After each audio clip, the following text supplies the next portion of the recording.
all okay in Nagarjuna, Madrid? Okay, yeah. Well, okay, so yeah, my Spanish friends, of course, good evening. Yeah. And then all the people online, the English listeners also, of course, good evening. People here, good evening. All other non-humans, good evening. Yeah. So, yeah, we're gonna discover the path, yeah, so that we're gonna do in 3 evenings, or 4 evenings, including the Kazakh discussion review class. So it gives you a little bit an overview of the spiritual path before we actually go into individual models, yeah, exploring this path more in depth. Yeah, so in the coming few evenings, you just get the general overview of the path, and then individual models will deal with individual aspects of that path. Yeah.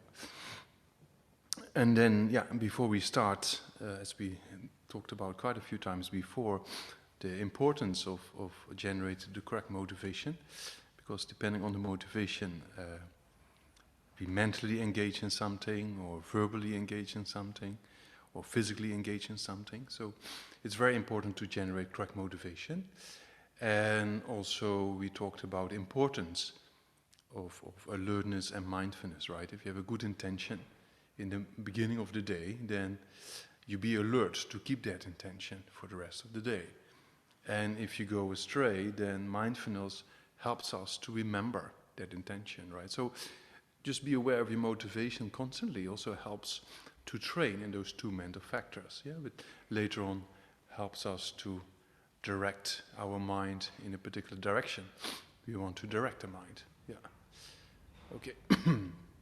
So yeah, try to generate correct motivation while we're gonna yeah, discuss, think about the spiritual path. Why? Because we ourselves also like to basically be free of suffering, and then how wonderful it would be if we can free of suffering to the full extent of liberation, yeah, or achieving nirvana, and then even more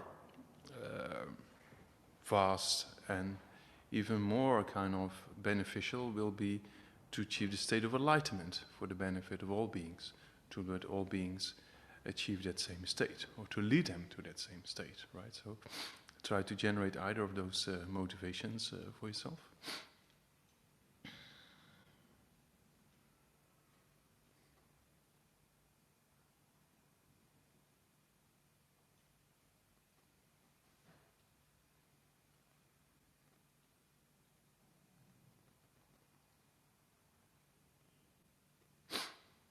All right, so then before we start, traditionally, because it's discovering Buddhism, right? So traditionally you can imagine Buddha Shakyamuni in front of yourself, like if you look at a statue, you know, the Buddha sitting like this more or less. So you can visualize that in front if you feel a connection, and otherwise you can leave it out, or you visualize white light in the nature of love and kindness, compassion and wisdom, right? That's also fine. And then surrounding yourself, you can imagine countless beings and undergoing individual sufferings, and you want to wish to help them and to liberate them. And then you, yeah, make the first connection to do that by be the chanting master or lead them in the prayers. Yeah, we just recite a few prayers together. Yeah.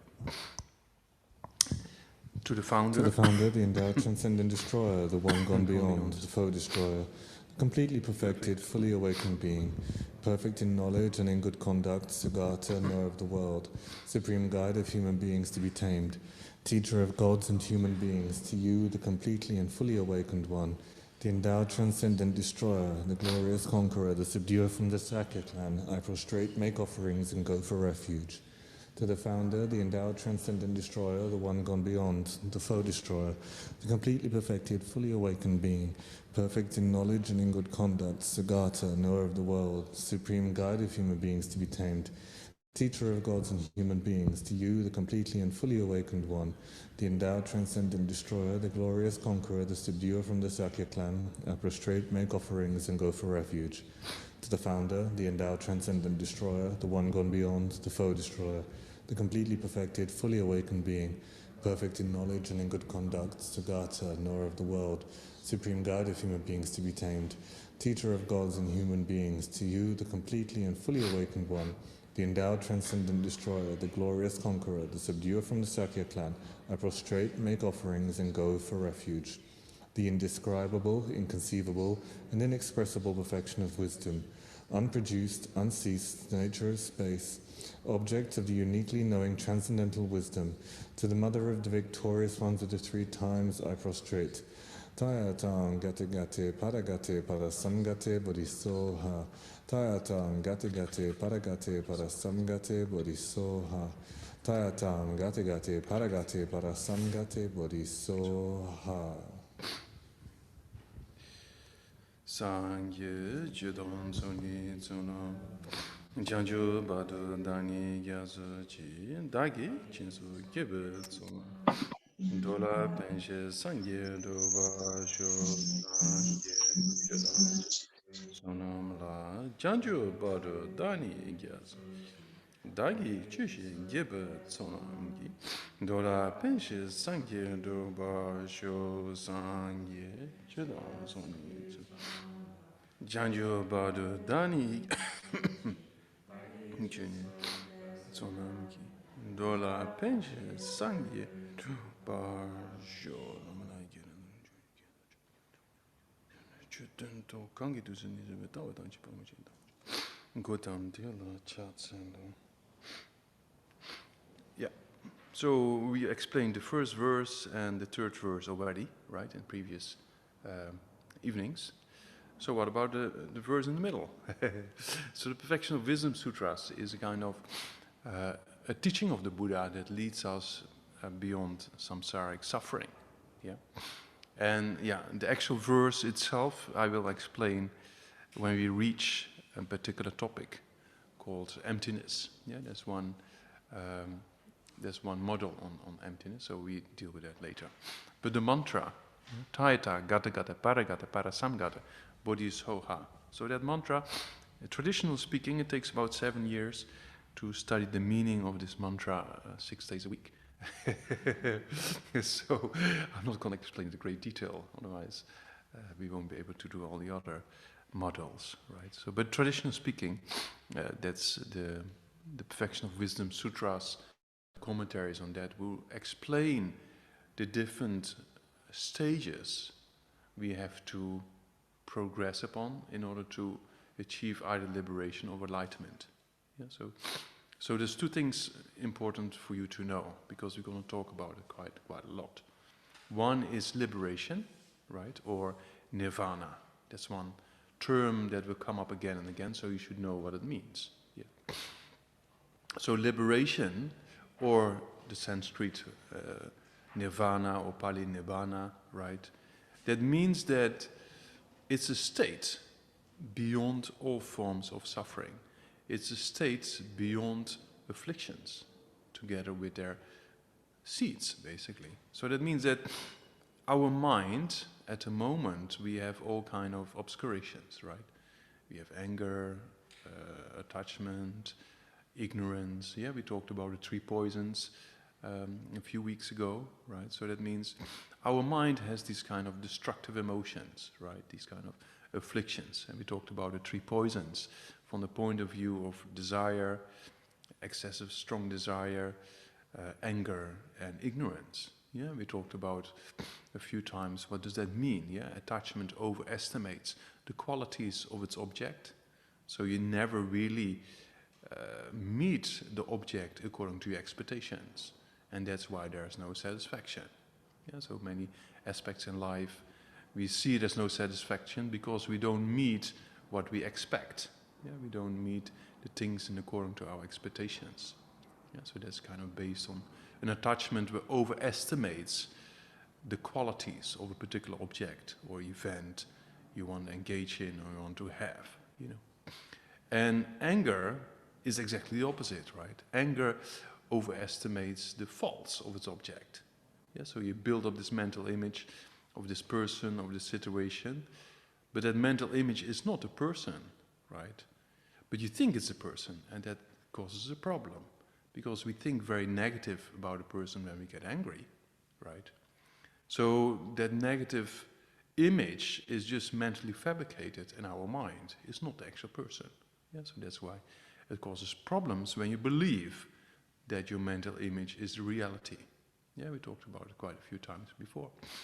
So that means all forms of consciousness that are not in accordance with reality. And it's also true for more modern forms of destructive emotions like anxiety, fear, depression, right? Are states of mind that are not in accordance with reality. And that's why actually it causes problems, right? And the root of all this is what we call this ignorance, yeah? This kind of grasping at an I am I, you know, where you get angry, how dare this person say this to me, you know, or you want something, I need this, I need that. It's always related to an I am I, you know. So if that I am I exists the way it appears or not is a big question. Yeah, we come to that later in on emptiness, right? So emptiness means empty of something, so empty of it from its own side existing I and me. Yeah, so this I and me or I and mine doesn't exist in that concrete, solid way it appears to us, right? Yeah, because our body is momentarily changing, our mind is momentarily changing, so there's no place for something that's solid, how it appears.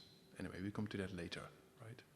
So in order to achieve this state of nirvana or liberation, right, then we eliminate all these aspects of the destructive emotions or the afflictions, and in particular ignorance as well, you know. So then if you eliminate over time, you'll be able to achieve nirvana. And we know it's possible to train the mind over a long period of time, right? It's possible to get less angry over, let's say, be optimistic, let's say 2 years' time or 3 years' time. It's possible to train your mind and become less irritated, right? So that's possible. So if that's possible over a few years, then what over 2 or 3 decades, you know? So then you can do much more. And then if you think about 3 decades, what about 3 or 4 lifetimes? If you keep going the same pattern, right? So that means then you can really work on the mind, and especially in the first model we talked about the continuity of consciousness, right? So in Buddhist principles, the continuity of consciousness, or in scientific terms, non-local consciousness, is quite an important topic, you know, because the whole spiritual part is based upon that. Yeah, it's not everything. We cannot give you a 2-year discovering Buddhism course and then liberation is guaranteed. That's not possible, right? Yeah, so to change our mind takes a long time, and we have to know that, and we have to prepare for that, and don't have too many expectations, yeah? And then we move in a very healthy way in our spiritual path. So that means the first term, I said is important to know, is this nirvana or liberation. That means a liberation for oneself. Oneself has achieved a state beyond all forms of suffering, a state beyond all forms of afflictions. So you know that it's possible to train the mind to get less angry, yeah, over time, over a few decades, and then you can imagine if you put some more effort, then you can deal with other emotions as well, right? It's destructive emotions or afflictions. And then if you, later on, as we discuss emptiness, you get rid of ignorance, and then you can accomplish a mind, or quality of the mind, that is free of all afflictions, full stop. Yeah, so that's what real sustainable form of happiness is all about. Right? So if there's no suffering, then there's happiness, right? So if there's no cause for suffering, there's no suffering. So we have to take away the cause for suffering, with this karma and afflictions. Yeah, and afflictions are these destructive emotions. So that's the state or quality of the mind, what we call nirvana, that is free of all forms of negative thoughts, free of all forms of afflictions, destructive emotions. Is just what we call nirvana, is peace, right? So that means that's an ultimate aspect, a quality of the mind, so to say, that is free of affliction. So that's pretty good if you achieve that. don't you think? If you don't have any afflictions anymore in your mind, it's just kind of, you know, it's the real kind of peace of mind you gain at that time. So that's what we call nirvana, or liberation. Yeah. So liberation means liberation of what? Liberated from afflictions. Yeah, the negative aspects of our mind. Yeah. So that's what we call liberation. The state of liberation is a state being free of afflictions. Yeah. So a state being free of afflictions, and also together with the cause. Because at the moment, I hope, most of us are not angry, right? So, but underneath the surface, the seeds to get angry is definitely there. I just have to tell you, as we did last time, a round check, right? I said, please get angry, everybody, 1, 2, 3, there you go. It's difficult. But if I talk about your hair, or I talk about your glasses, or what people have in their room, or headphones sometimes, people have very funny headphones. So you talk about those things online, and then people get, I. And then you get angry. So that means that the seed for anger is definitely there. Yeah. So nirvana, if you achieve this liberation, you're also liberated not only from the manifest aspects of afflictions, but also from the seeds. If there's no seeds, there's no growing, right? So if you're free from the seeds, then the afflictions won't come up. So we have to get rid of the seeds, right? So that's what we mean with liberation. Liberation, what does that mean? Liberated from the causes for suffering. That means liberated from afflictions and their seeds, or their potentials. So that's the real meaning of nirvana or liberation. It's not, if you ask, where is nirvana, and you look up in the sky, that's not really what we're talking about here. It's a quality of the mind, right?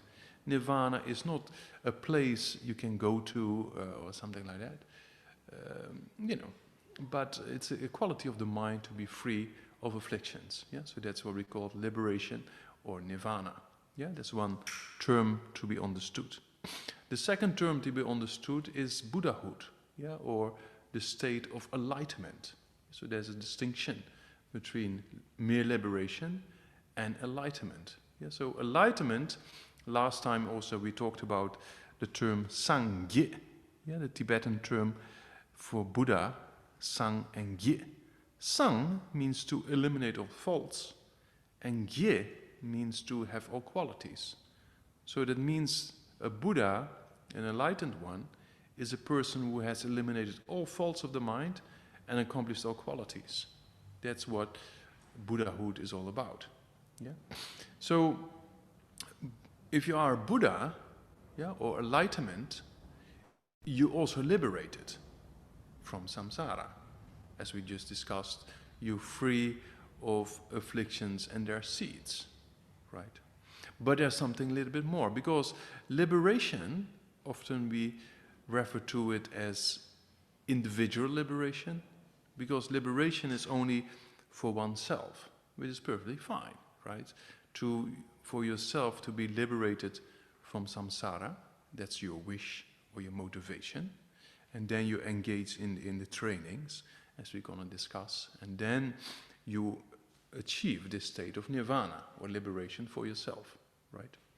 Well, to become a Buddha or become enlightened, the motivation is slightly different, because you see that yourself are suffering of karma and afflictions, right? And their seeds, but also all other beings are suffering, right? So we have this strong wish to have happiness and not one suffering, which is spontaneous in all of us, right? We don't have to reason that. It's very easy to recognize, even in your dreams. You know, when you have a negative dream, it's kind of, ooh, you want to escape it. When you have a positive dream, you want to go back to sleep again. Yeah, but then the dream often is completely different. So, yeah, it's not according to your expectations then, right? Because you get attached to a nice feeling in a dream, then you want to go back to sleep. Yeah. So people in Spain, they do more siesta kind of periods of in the day, right? So then there's a more opportunity to recognize the dreams, because unless you eat too much, but then the mind gets really dull. But in a siesta or a short nap, then generally speaking, the sleep is lighter, and it's easier to remember the dream or be aware the dream is a dream, right? So yeah, anyway. So, but even in a dream, it's the same thing. When you feel happiness, you want to keep it. When you have suffering, you want to escape, right? And throughout the day, same thing. So that means that all beings are exactly the same, wanting happiness and not wanting suffering. So then you think how wonderful it would be if I become a Buddha to help others to get rid of suffering. Yeah, so that motivation there is slightly different. From liberation or nirvana, the motivation is merely, I want to get liberated as soon as possible, right? Well, the striving for enlightenment is kind of, I want to achieve Buddhahood in order to help others to achieve the same. Yeah, so the motivation of those two paths is slightly different. You see that? Also, the result is slightly different, because the Buddha has particular qualities to guide others much better than a person who is merely liberated. Yeah, from the point of view of having an all-knowing mind, for example, the Buddha's omniscience. Yeah, so yeah, is that a bit clear? The two motivations. Sometimes, if you want to use terms for the two vehicles, we can call the first one for going for liberation. We often say, more technical term is individual liberation vehicle. Yeah, so it means individual for oneself. Liberation is your aim. The vehicle is the path that leads you to that aim, right? So that's individual liberation vehicle. Yeah. Sometimes you come up with the term Hinayana, but I don't like that term because Hina means lesser, right? And the better term is individual liberation vehicle, or Pratimokshayana in Sanskrit terms, right? Yeah. So that's the individual liberation vehicle, yeah, which leads you to nirvana or leads you to liberation. Yeah, is that clear? Yeah. And then the other one we call the bodhisattvayana, right? So the motivation is wanting to become a Buddha for the benefit of all sentient beings, right? Which is the mind of bodhicitta. Yeah, chit means mind, body means enlightenment. So bodhicitta means the mind of enlightenment. Yeah, so that's kind of what we call the bodhisattva yana. A bodhisattva is a person who has bodhicitta in his or her mind. Yeah, so that means that you have this wish, I want to become a Buddha in order to liberate all sentient beings, right? If you have that wish spontaneous in your mind after long habituation, then you actually become a person of that kind of vehicle. Yeah, that's what we call a bodhisattva. Yeah, a person who wants to become a Buddha for the benefit of all sentient beings. Yeah, so that we call the bodhisattva vehicle. Yeah, is that clear? The individual liberation vehicle is one, and the bodhisattva vehicle is the other. The individual liberation vehicle leads to liberation or nirvana. The bodhisattva vehicle leads to enlightenment or becoming a Buddha. Yeah, so there's two vehicles to be understood, you know. And then the clue is how to start with those vehicles and how to get to the goal of it, right? So that means that we have to understand, and that's exactly what we're going to talk about in the coming models. Yeah, so how to start, how to generate this wish to become liberated. Yeah, this individual liberation wish. How do you generate that? And how do you generate a mind that wants to become a Buddha for the benefit of all sentient beings? Yeah, so those two kind of vehicles, how do you first of all generate the motivation to enter those vehicles? And if so, how do you progress on those paths? Right? That's very important to know, right? If you want to help others and you want to become a doctor, they have to know which field you want to specialize in and what kind of experience you have to get to be of benefit, right? So here, same thing. Yeah,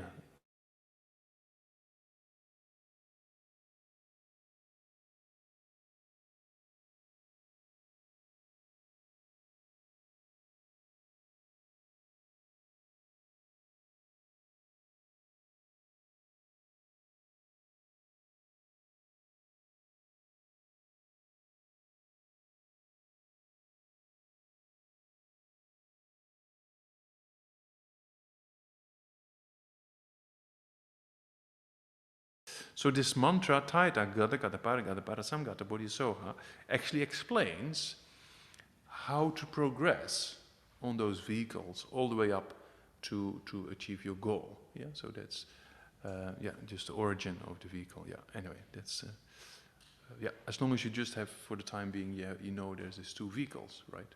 The motivation is different, the aim is different, and the result is also different. Yeah, mere liberation is one result, and achieving Buddhahood is another result, right? So you can see the motivation is different. The paths are similar from the point of view of the visions, but from the point of view what has to be accomplished is different, of course, because you have to create a cause for accomplishments of nirvana and accomplishments of full enlightenment, right? So the accomplishments are different, so also the causes you have to create for that to happen are also different. Yeah, nothing happens by the power of just merely a prayer or something like that. It's good to do prayers, right? But a prayer is kind of a, you know, generating good intentions, yeah, that have definite, has great benefits, but prayer itself will not bring you on those paths, right? Same if you pray, oh, I don't want to get angry anymore, don't want to get angry anymore, don't want to get angry anymore. You can recite it as much as you like, but it's not going to really eliminate your anger. To a certain extent, maybe you be more aware of it, and you know, can prevent it in certain occasions, but it's not going to flat out your anger completely, right? So that means you have to do mind training. That's what we discussed in the previous two models. You have to have the concentration meditation, you have to have the analytical meditation to move your mind in a particular direction. Yeah? Okay, so that's kind of the two parts. Yeah. Then, where does it all come from? So it started from the Buddha himself. As you have some, if you have some time, then you see here these 12 deeds of the Buddha on the wall with a little description underneath, right? So that's actually the history of yeah, people online. I don't know how to do that, but yeah, you can see, you know, you can find things. Rain, is it? You can find things online also of the 12 deeds of the Buddha. It's sometimes very inspiring to see the history of the Buddha and how these teachings came into being, right? That the Buddha was kind of living in a very, you know, wealthy and successful, I mean, those days, as a prince in a beautiful palace with all the things he needed, you know, everything was brought to him when he needed something. It's kind of, you know, quite a nice life. You know, if you compare it to our life, sometimes we have to do much more things. But as the Buddha, everything was just right there when he needed anything, right? So, quite comfy, you know.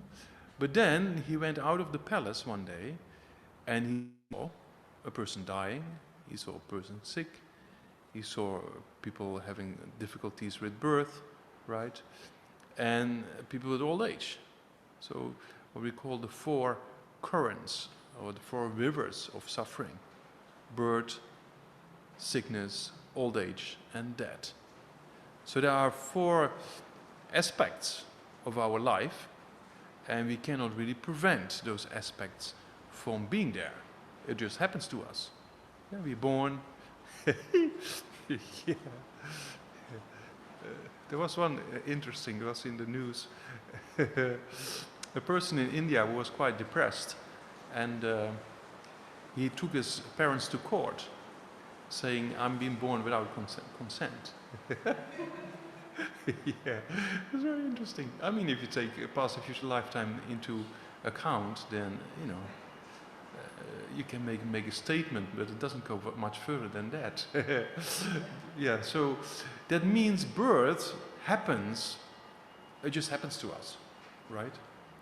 And at the time of birth, it's not always like, you know, when the children are born, it's not smiling and laughing and say, hi parents, here I am, I'm so happy to be here, I feel so great, you know, to be here in this very bright room out of the darkness in the womb. And I feel so great to have this incredible piece of towel around me, as I've been always into casa. into the liquid in the womb, so it feels all great, and that's why I'm so laughing and so happy. That doesn't really happen, right? The baby comes out crying, right? So there is some suffering involved. And then we all have the hassle of growing up, learning how to speak, and you cannot express yourself, first of all, when you don't know the language, you know, so there's kind of a few difficulties. Then, you know, you go to school, you don't know what to study, you know, especially when we are teenagers, you know, it's kind of, most of us had difficulties when we were teenagers. Yeah, sorry for the weather, but it's raining. Yeah. So when we were teenagers, then also we had difficulties, right? Yeah, you can still hear me? Okay.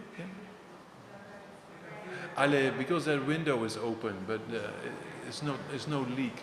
It should be. You want to move or? It's nice. Oh, good. It's a blessing of the Buddha. Yeah. We say auspicious sometimes. Auspicious. When you talk about life of the Buddha and start raining, it's considered as being very auspicious. You see?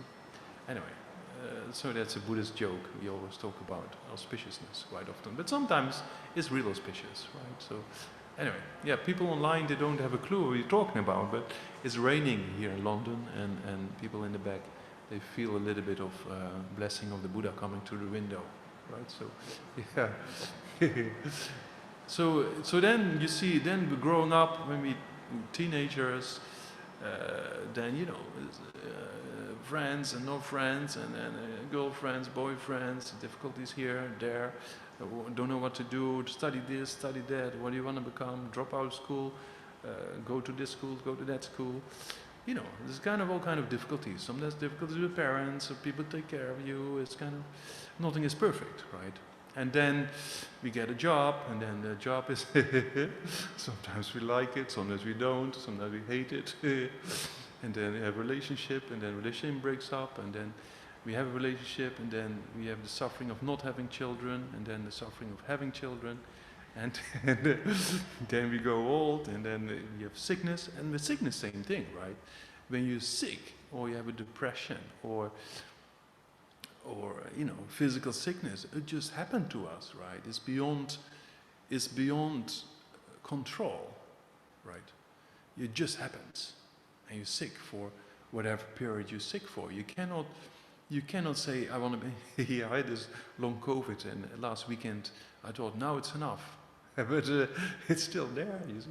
So that means that we cannot really stop something that's beyond our control, right? So all these things are beyond our control. Old age, same thing. We're getting older, your hair is going to withdraw, especially when you reach about 50 years of age, and then your gums withdrawing.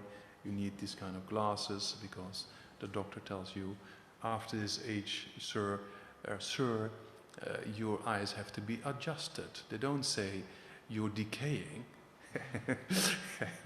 You know, your body is going down the hill, and we have to, you know, do something about it the best way we can. They don't say that, but that's reality, right? When we get older, things become more difficult, physically, mentally, and then with sickness, and that's all beyond control, right?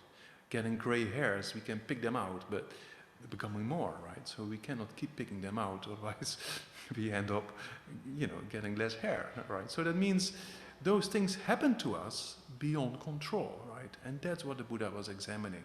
Why is this? You know, and then you die, or people in your family die, or your best friend dies, or your partner dies, or whatsoever. It happens beyond control, right? So that's kind of, the Buddha saw that and thought, what's the reason of all this? You know, so he had those questions, right? You might have similar questions before starting with this course, or before that even. What's the meaning of life, right? You know, it's just kind of, and why are some people suffering more than others? And why is this all beyond our control, you know?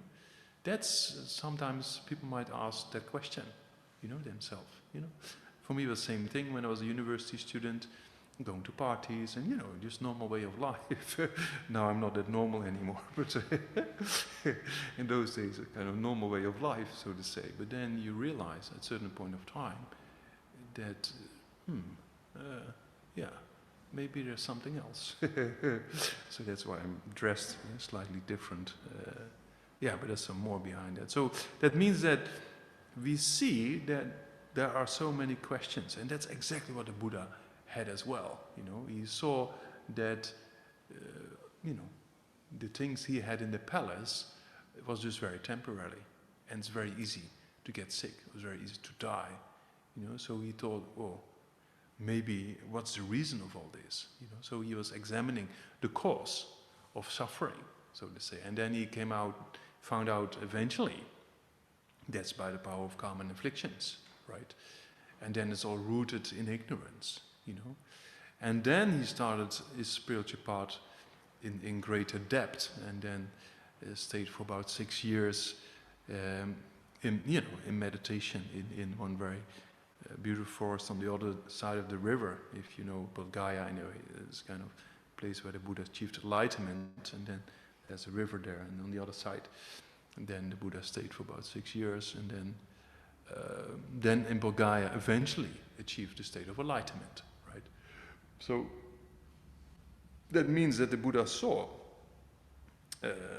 all these kind of difficulties in life and saw the cause of all this, and then saw if you take away the cause, the result will not come into being, right? As we just discussed. If you take away the potential for anger to come about, or the potential for attachment to come about, or the potential for negative thoughts to come about, yeah, if you take away that seed, the result will not come into being, right? So that's exactly what the Buddha was examining, you know.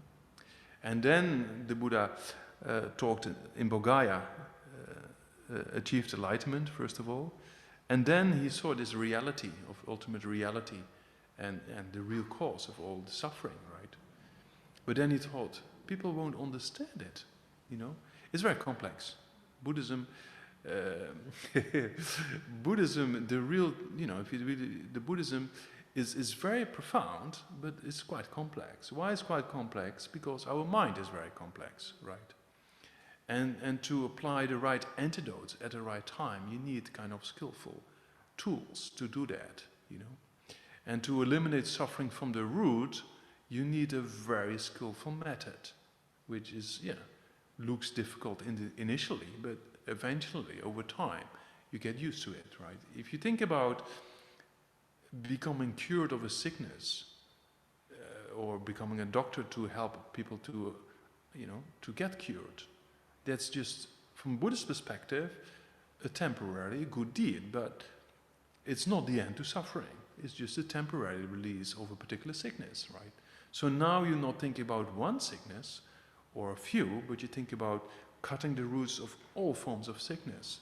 So you can imagine that needs a little bit more sophisticated education than merely becoming a doctor to remove a particular sickness, right? So you can imagine that Buddhism, for that purpose, is quite rich and quite detailed and very profound, right? So that's kind of good thing to be understood, you know. So then, yeah, the Buddha achieved enlightenment and thought, oh, nobody will understand this if you have this real insight. And we know, you know, if you talk about your friends, sometimes, you know, if you moved in a spiritual path, your friends from the past, they might think you completely lost it, or you're completely crazy, right? I had the same thing. I was hanging out in these all-night-long parties in big cities in Netherlands, and then during the week I was trying to do my best in university, and then you go in. I went in my early 20s. I lost all the interest, and then I went to the spiritual path. So a few of my friends thought I completely lost it. I'm completely crazy, you know. Some understood to a certain extent, and that's exactly what the Buddha probably meant, that to teach these kind of points of the spiritual path, for the majority of the people, it doesn't make sense at all, right? Yeah. If you don't really understand that this ordinary life, you know, is not perfect, right?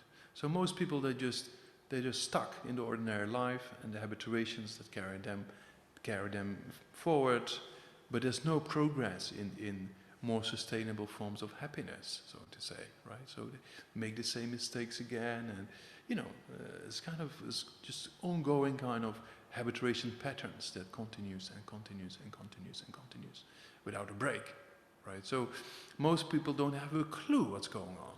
Yeah, that's one way. It's very sad. Yeah. So from another point of view, you see, we are very fortunate, as we talked about before, precision rebirth, to have this kind of insight in this kind of matter. Kind of, oh, there's maybe more than just the ordinary life, and maybe I can do something to achieve more sustainable form of happiness for myself and for others. So there's so much more to say about it, because as the Buddhas saw that life is very short, and if you just follow your habituation patterns, you might not accomplish many things. It's just like ordinary types of a little bit of what we call contaminated happiness, right? And a lot of suffering. Yeah? So the contaminated happiness we have is not very stable, right? It often transforms into negative states. Yeah? So some people, oh, I'm happy. Some people say that, but you can see in their eyes already that they don't really understand what happiness is all about. So that's kind of, most people just lost, basically, right? So the Buddha saw that and thought, if I teach this, nobody will understand. It's true. If you go here, this evening after you finish, you just go somewhere to Lancaster Square. There's a busy place. No, what's it called? The Leicester Square or something like that. And all pubs there. No, or places where. Oh, there's another one. What is it called? I've never been. Huh? Soho, something. Soho, right? Soho, yeah. There's a kind of place where all the pubs and yeah. Okay, so you go. You after you finish it, you go to Soho. Soho, sorry.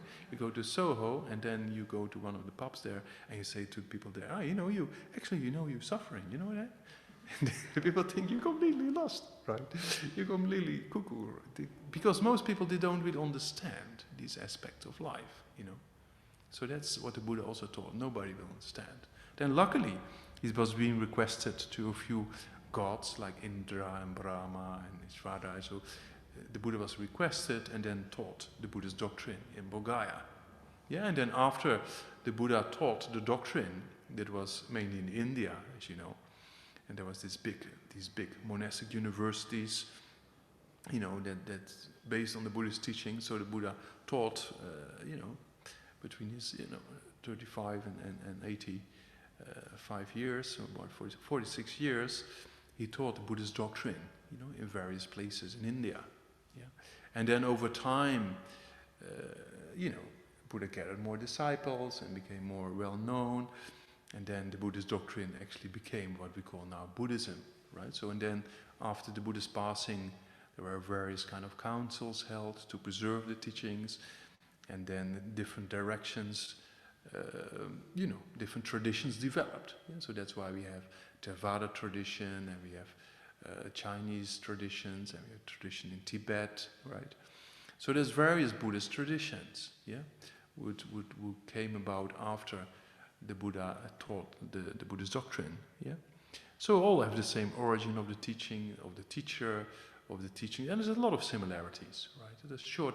There are differences, and we see in every form of faith or religion there are differences because of different traditions, different interpretations, but the roots are all the same, right? So I've been involved in a few dialogues in India and in Sri Lanka, for example, when we discuss Abhidharma and Vinaya and Sutta Pitaka among the different Buddhist traditions. It's very interesting to do that. It gives you a very nice family feeling, because we all from the same Buddhist family, although we have different traditions. Yeah, so there's a lot of things in common. Yeah, it should be, because it all from the same origin. Yeah, so the way we going to explain Buddhism in this course is based on one particular tradition, right? So that's also important to know that it's based on, often we say Tibetan Buddhism, but actually it's not Buddhism that is made by the Tibetans, right? So what we often hear as Tibetan Buddhism is actually what His Holiness Dalai Lama always indicates as the Nalanda tradition, the ancient tradition of Nalanda. So Nalanda was one of the big monastic universities, right? It was established sometime after Buddha's passing, yeah. And we have Nalanda, Vikramashila, Takshila, right? So it's kind of big monastic university. And we're talking about major universities, right? With tens of thousands of students, you know. So it's very impressive. And at that time, we're talking about, what is it?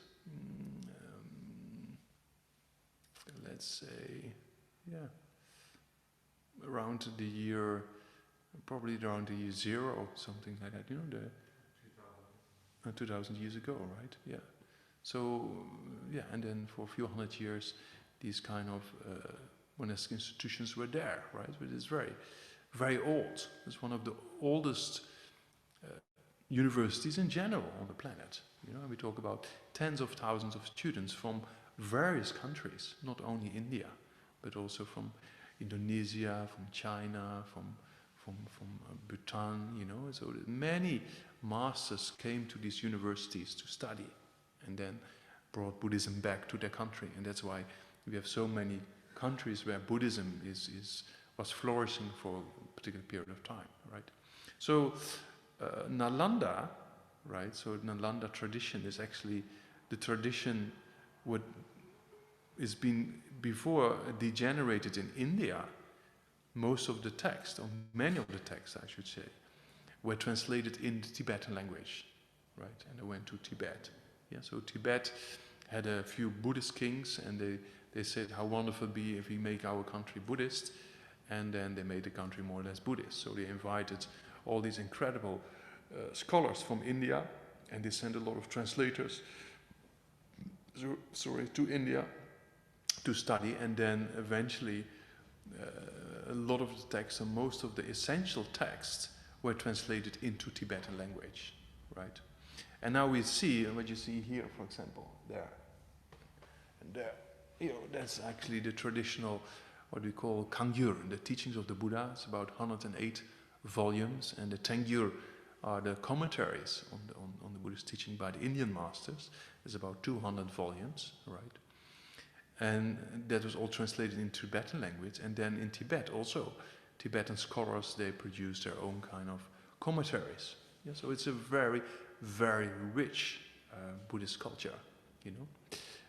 I was very fortunate to be a part of this study program in South India, because Tibet, as you know, they more or less lost the country, yeah, because of the Chinese occupation, and then they re-established monastic institutions in India, right? So I was also part of a monastery. We had about, you know, in our monastery about 3,000 something monks, and then in the other college also about 2,000. So we had about 5,000 plus monks in the compound. And this is a very rich form of in-depth study of psychology, philosophy, epistemology. Is very rich, and that's why it takes about 20 years to complete a basic program. I mean, a kind of a program that is gives you the complete overview, right? So it takes about 20 years. So that's kind of where we come from. That's what we call the Nalanda tradition of Buddhism. Yeah, so it is being translated and preserved into the Tibetan language. Yeah, okay. So that's a little about the history of the Buddha and the life of the Buddha. Then to conclude, so that aspect, then there was in Tibet, Tibetans were very similar to what we call Westerners, in the sense when Buddhism came to Tibet, and there was one great master, which for us is important because the models are based upon the presentation of this master, and this master's name is ATISHA, yeah, Lama ATISHA. So also here, again, see there in the Kasa, what is it? On your side, at the far corner, you know, right corner, yeah, George ATISHA. He was a great master of India and came to Tibet, also to help to re-establish Buddhism in Tibet. And then the Tibetans, they said to ATISHA, they said, oh, we need a teaching that is simple, profound, and short. So it's a very Western approach, right? In the West also we need something quick, fast, simple, and short. Yeah.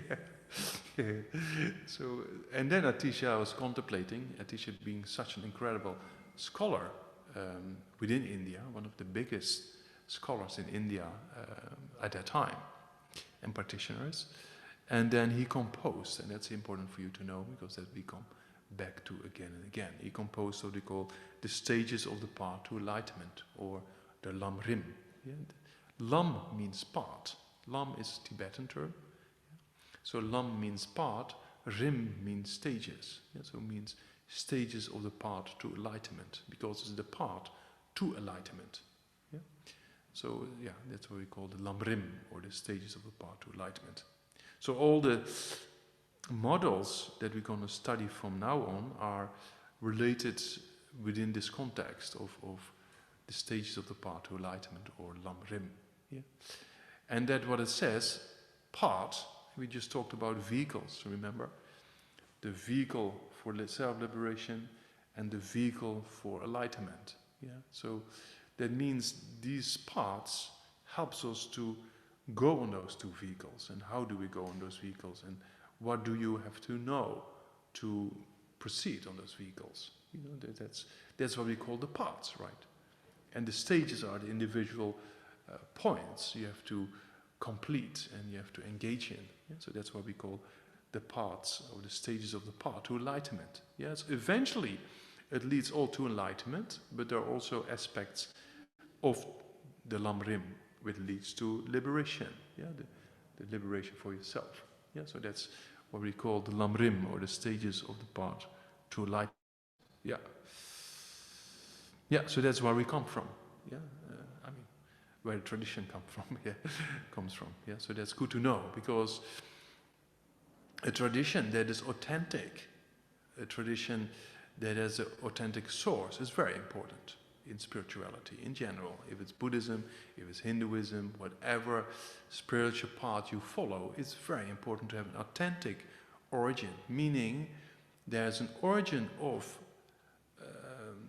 these teachings. That means there's a realized being who explain these teachings, and then there are various masters who examine these teachings of the Buddha, if it's correct according to reality or not, and then they themselves got realizations, and then they produce the commentaries, right? So it's a kind of very authentic source and a very authentic path, which is very important in any form of spirituality, you know, especially in modern times, because, you know, there's a lot of confusion in certain kind of new age kind of aspects of spirituality. Do a bit this, do a bit that. Some points are of benefit, but sometimes also it can be a mix of various things that maybe don't work together that well. Yeah, so it's important to have a kind of authentic source that you know is kind of, I would say, yeah, kind of pure or authentic origin. Yeah, so that's a living tradition. That's quite important. Then you still see masters of the tradition that actually produce these kind of results. You know, when I was in the monastic university for about 20 years, a few of my own teachers, you see, they are the examples or the manifestations of these teachings, right? Including His Holiness Dalai Lama. If you see the way they live their life, the way they work, the way they have the different projects for the benefit of self and others, and yeah, religious harmonious relationships, or conversations with the scientists, or, you know, helping people to have less poverty, and helping people to move to more constructive ways of thinking, generating less suffering in the mind, and eventually lead them all the way up to liberation and enlightenment, right? So that's kind of quite important to know that origin, so to say. Yeah. Okay. Yeah. Okay. So that's a little bit of the history. Yeah. Then we know where we come from, or where the tradition comes from. And then the next topic in the traditional explanation, also is one of the points I have to explain according to my you know, discovering Buddhism is a designed kind of program. So there are the teacher, you know, has the different kind of things that has to be explained, right? So that's why a few bullet points are there. Yeah, okay. So that means that another aspect to understand, to get most out of these kind of courses is it's important to know how to listen, right? It's very important with concentration, etc., etc. So there's this traditional explanation of the three vessels. Yeah, if you have three vessels, a kind of a vase or a pot or whatsoever, you know, there's three types of them. Yeah. Before I explain that, I take something to drink.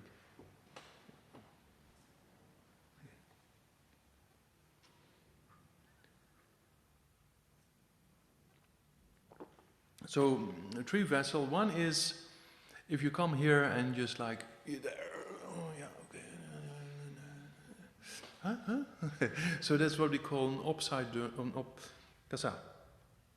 turn upside down, right? We say turn upside down vessel. You can pour water, the window came straight through, but you can pour water on top, but nothing goes inside the vessel, right? So if you come here, you might as well pay attention, because if you don't pay attention, that's, you know, that's what we consider as a waste of time, right?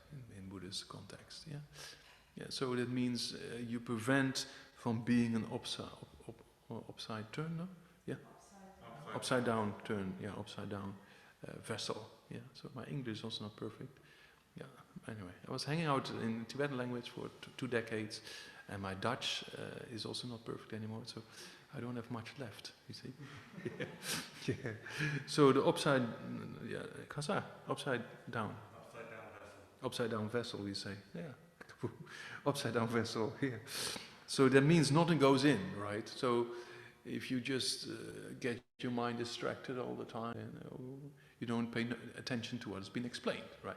Same when you read a book, same thing. You know, if you don't pay attention to what you're reading, then you think, oh, what did I read again? And then you just waste your time, right? You have to start over again with a page, yeah. Or pages. Depends when you notice you're drifting up. Sometimes our mind is going on in daydream, and then a few pages gone, and then, oh, what did I read again? And you start over again, right? So that, yeah, upside down vessel is not very good. Yeah, that's one. Then there's also a vessel with a hole inside. So that means it's not upside down, it's like this cup, but then there's a hole in there, you know. So that means that you pay attention, you are there, you pay attention, but there's various ways of paying attention, right? Really thinking and making notes and listening, and then when you finish the class, then still thinking about, oh, what has been said, or this, that, and you make notes, then you retain the material, right? If you pay some attention, but the interest is not as strong, right? So it goes in here and then goes out there, and they go back home and they say, oh, what are they talking about? What did they talk about again?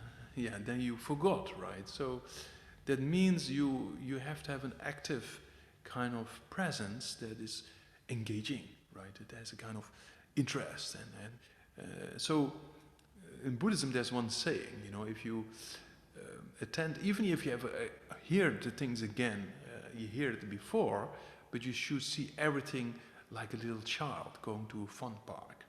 The child that goes to a fun park for the first time, or water park, or whatever, is just looking everywhere, observing everything, because it's the first time, right?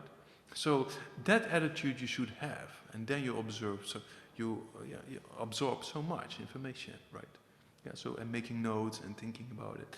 And then when the class is finished, then also try to recall what's been explained. Does that make sense or not? Is that true or not? Yeah, so that's kind of a few aspects to be understood. Yeah. So that's the vessel with a hole inside. Yeah. So then you have a vessel which is not upside down and it doesn't have a hole, but it's dirty inside. Yeah, so that's another way not to listen to the Dharma. For example, if you think, oh, I'm going to do this course and then I'm going to be a Buddhist teacher and I'm going to be famous. You know, that's not a very genuine kind of form of gaza, of motivation. Yeah, because it's a spiritual kind of education. So we do it for our spiritual progress, meaning we do it to change our mind. We do it in order to become a better human being. We do it in order to, you know, progress in what we call the LAM.RIM, or the stages of the path to enlightenment. Yeah, so that's quite important to know that. Yeah, is it clear? The three pots, or the three vessels. Yeah, the upside down, the one with a hole, and the one with stains or dirt inside. Yeah.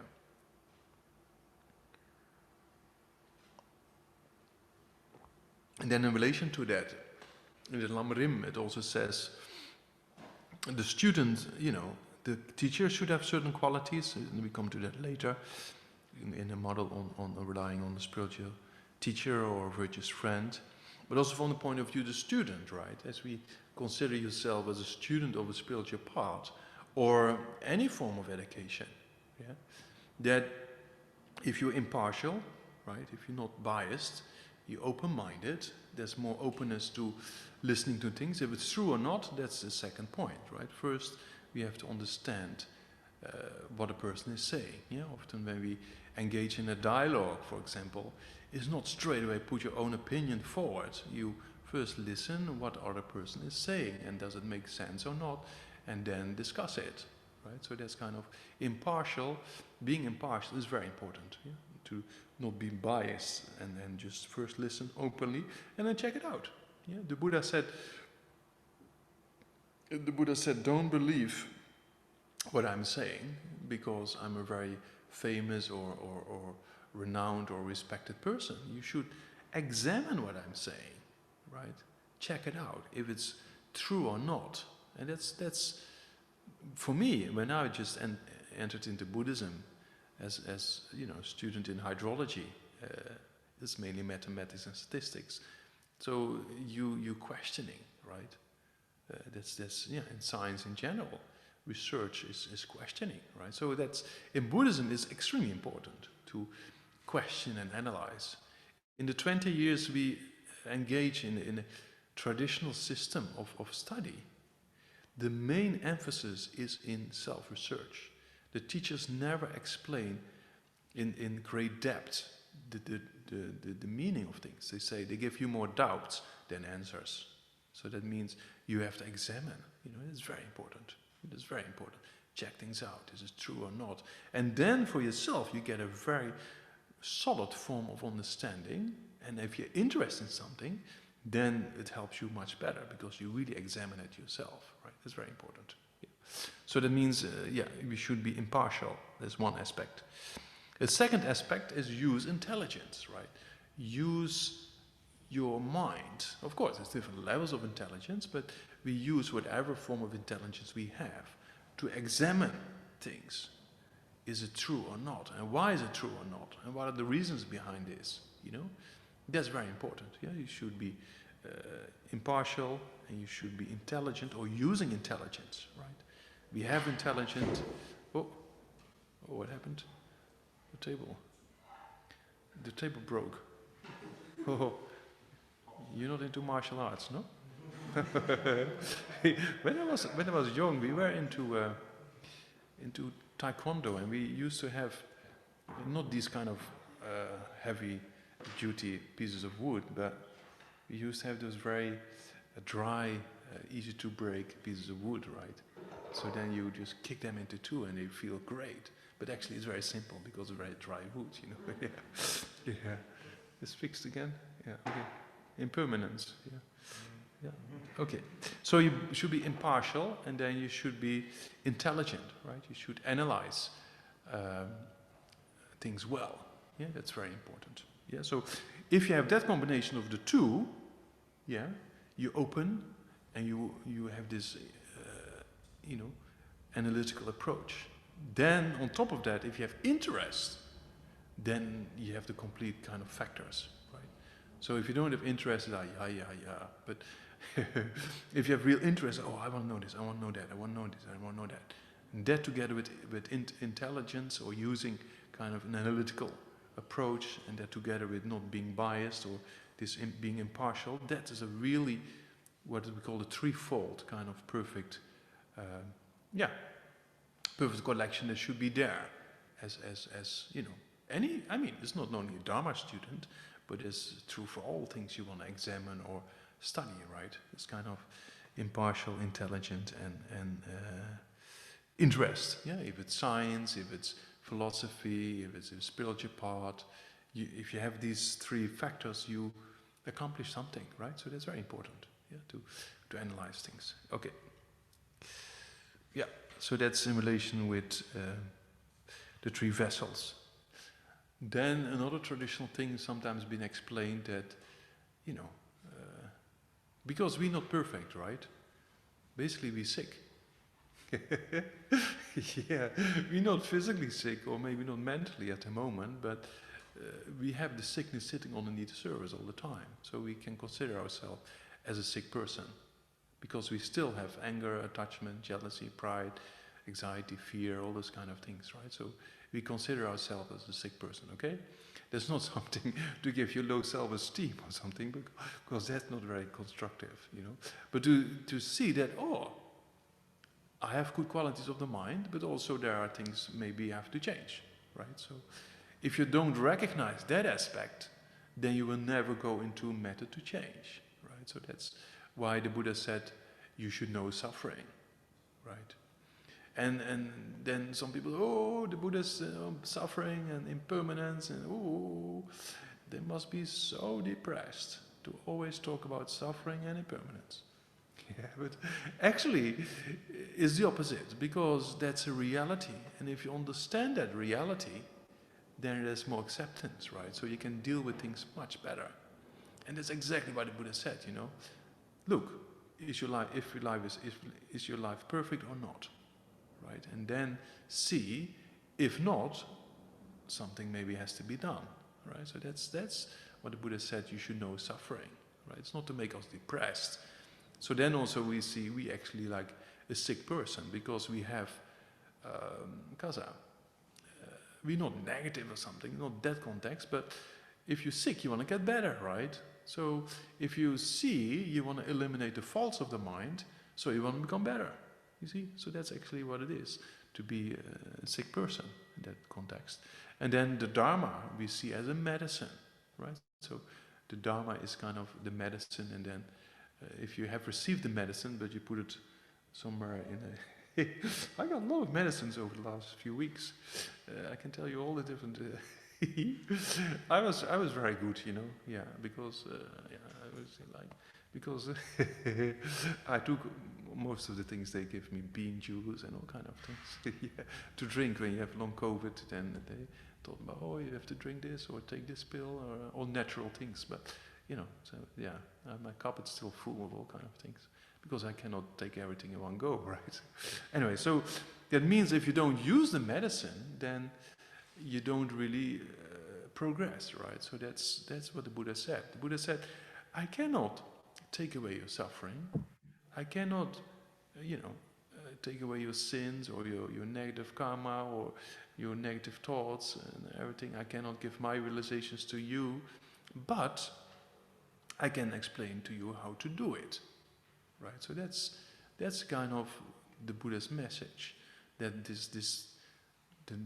this kind of course, like discovering Buddhism, is a particular method in that way to help us to come closer to a state beyond suffering, right? So that we should see as a kind of a medicine, right? So that's sometimes, anyway, there's a kind of various points traditionally, but sometimes talks about that. Okay, yeah.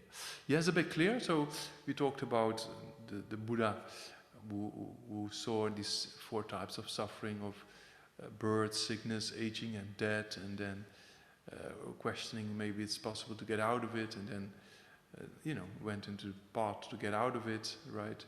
And then taught others to achieve the same, right? So that's kind of, and then we went into the Indian traditions and went to Tibet, and that's kind of the tradition of Nalanda, right? The tradition of the great monastic university. And then one of the masters of this tradition is this ATISHA, right? This master, that came to Tibet and then compiled or composed this LAM.RIM, right? The stages of the path to enlightenment teachings, where this course is based upon. Yeah. Okay, so then in the LAM.RIM, we already talked about the individual liberation vehicle and the bodhisattva vehicle, right? Yeah, for self-liberation and for enlightenment. Yeah, so that's two aspects there. So those two aspects, the motivation of those two is different, right? Because one wants to achieve liberation for themselves, and the other one wants to achieve enlightenment for the benefit of all sentient beings, right? So that's kind of the two vehicles. So that's the motivation is different, yeah? So we have what we call the motivation for the individual liberation vehicle. The motivation there we call renunciation, right? So renunciation means to renounce something. Yeah, so to renounce what? To renounce suffering. Yeah, because you don't want suffering, you want to achieve liberation. So suffering, to renounce suffering doesn't mean, you know, I'm unhappy, I don't want this, oh, now I have a renunciation. That's not really the renunciation we're talking about here, right? A renunciation that is based in understanding how suffering is caused, right? That knows that as long as you have karma and afflictions, as long as you have those negative states of mind and their imprints or their potentials, you have to suffer.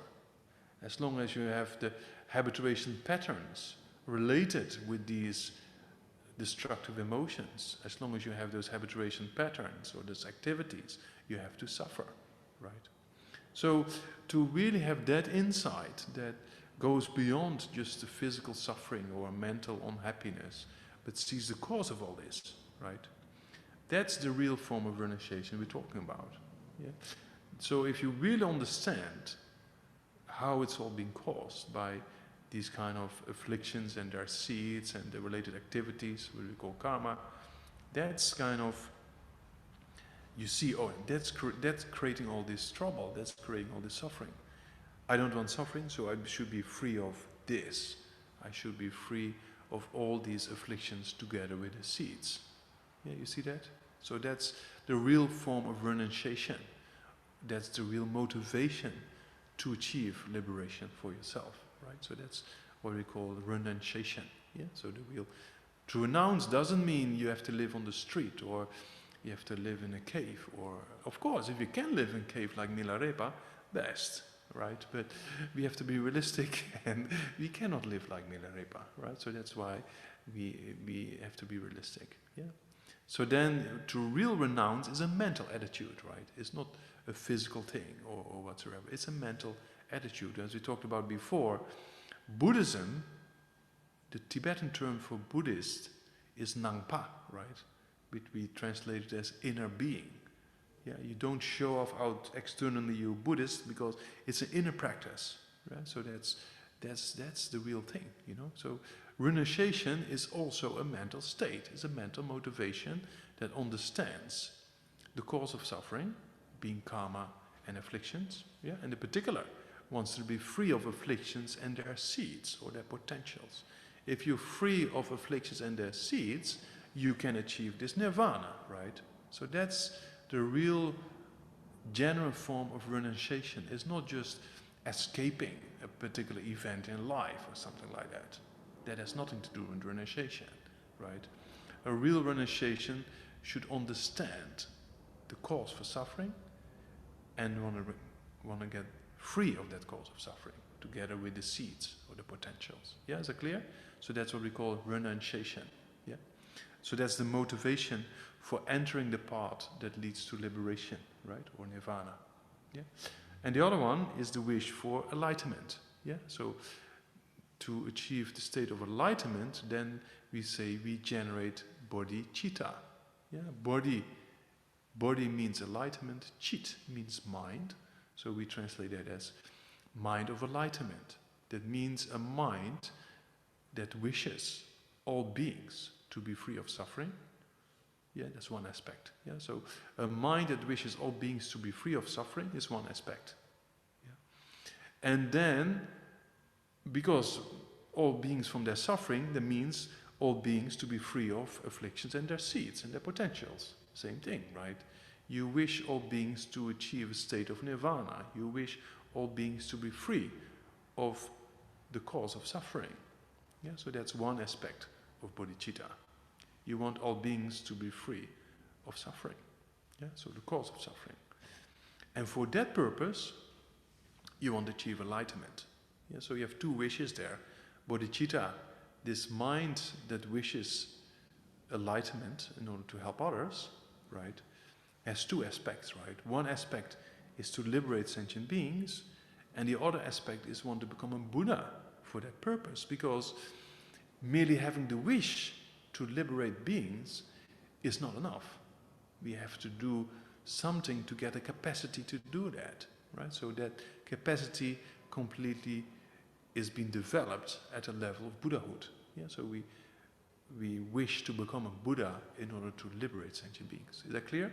That's the mind of bodhicitta, right? Or the mind of enlightenment that wishes others to be free of suffering, and for that purpose wants to become a Buddha. You know, so that's kind of two aspects towards bodhicitta or the mind of enlightenment. Yeah. Okay. So that those two, renunciation and bodhicitta, are two important aspects to be known, right? We're going to talk about it quite a bit. Yeah? So it's important to know exactly what does renunciation means. Yeah? So it means a wish to be free of afflictions together with the seeds, or together with the potentials, because if you have that freedom, you achieve nirvana or liberation, and that's exactly what you want. Yeah? So that's kind of renunciation. Yeah? And bodhicitta is this wish to become a Buddha. Why? In order to liberate sentient beings. Yeah? So bodhicitta means you want to liberate sentient beings. In order to be really able to do that, you need to become a Buddha for that purpose. Yeah? So that's renunciation and bodhicitta, right? So there's two. Then if you talk about, sometimes you come across what we call the three principal aspects of the path. Yeah? So the three principal aspects of the path summarizes the whole LAM.RIM. Yeah? We just talked about the stages of the path to enlightenment, right? So that can be summarized in the three principal aspects of the path. Two of them we already discussed, renunciation and bodhicitta. Yeah? So renunciation and bodhicitta are two of them, and number three is one of the most important one and the most difficult one to be understood, and that will take some time. And the first time you hear about it, you think, what? This is complicated. Yeah, but it doesn't matter. Then you listen again and you still think, oh, what? This is complicated. Then again, time you listen again, and over time you start to understand it more. Yeah, so that's what we call emptiness. Yeah, so emptiness, or the wisdom, actually, I should say more technically, the wisdom realizing emptiness.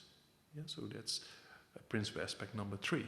Yeah, so renunciation, bodhicitta, and the wisdom realizing emptiness.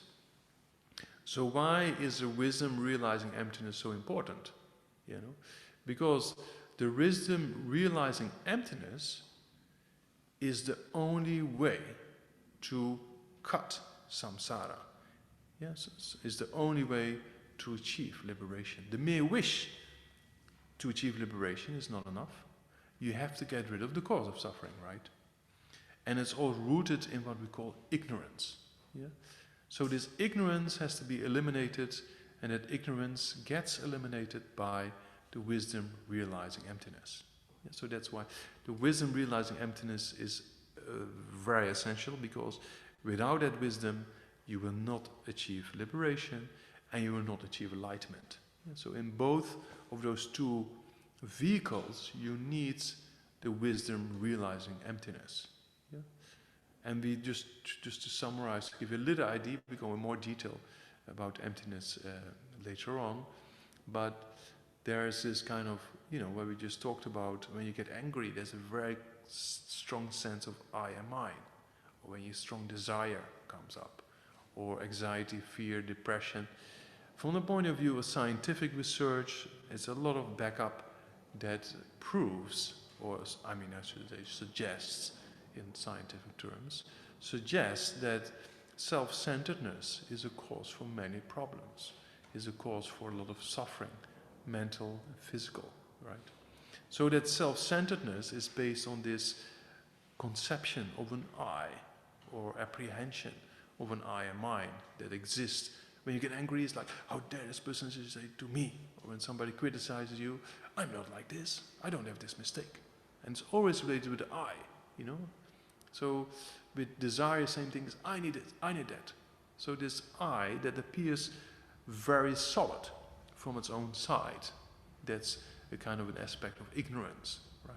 So the wisdom realizing emptiness sees that this I does not exist the way it appears. Yeah, so that's kind of a thing that will come up again and again. It's not easy to be understood the first time. Many people struggling with it, but even over time you come to understand it. And these days, physicists in quantum mechanics, they come to very similar conclusions. There is no from its own side existing entity anywhere. Not in the material world, wherever you go, there is no from its own side existing particle. Everything is interconnected. Everything is depending on something different from itself. Right? So that we see in many modern findings in quantum mechanics that there is nothing solid to be found. Right? So this I that appears very solid from its own side, actually the question is, does it exist the way it appears? And wisdom realizing emptiness realizes this I is just a show, is just an illusion, it's not really there. Right? So that's kind of, as David Bohm's words, quantum physicist, he says, it's just a show, it's not really there. But a very convincing show, and that's why people take it as an apparent reality. But actually it's not really there. Right? So the Buddha also said, this I does not exist the way it appears. It appears very concrete. You want to protect, you want to have, you want to save it, you want to protect it, and you think it's center of the universe, I this, I that. But actually, if you look for it, you cannot find it anywhere. In the body, it's never to be found. In the mind, it's not to be found. Outside of the body and the mind is not to be found. So, yeah, it's not really there, right? So that's kind of very interesting. Why is it very interesting? Because since beginner's lifetime, we talk about continuity of consciousness in the first model, right? So there's no beginning. But since beginner's lifetime, we thought this I exists, actually. And it's creating all these problems for us. So now it's time to do something, right? So I have to say congratulations to all of you to come to this level, right? That's quite interesting. You know, it needs quite some merit and good imprints of previous habituation patterns. Otherwise, you will never show up in something like this, right? So then it's important to put some effort, right? Things are not easy in life. You know, things are difficult sometimes. But if you have difficulties and you're moving in a particular direction, it's better to have difficulties then than to have difficulties and not moving in a particular direction, right? So that means that, 2 years of understanding a little bit about the spiritual path can bring great benefits. Of course, you have to analyze if it's for you or not, if you're interested, and be very open. No? We're not here to make people Buddhists or something like that, or that's not our purpose, right? Our purpose is to share information that people can use it and then have a better life, basically. That's what it is, Same when I was giving introduction to Buddhism courses a few times in Dharamshala in North India. And there's kind of a little bit of the hippie scene, people traveling, 10 days Buddhist course, exciting, right? Great, cool, I'm gonna do that.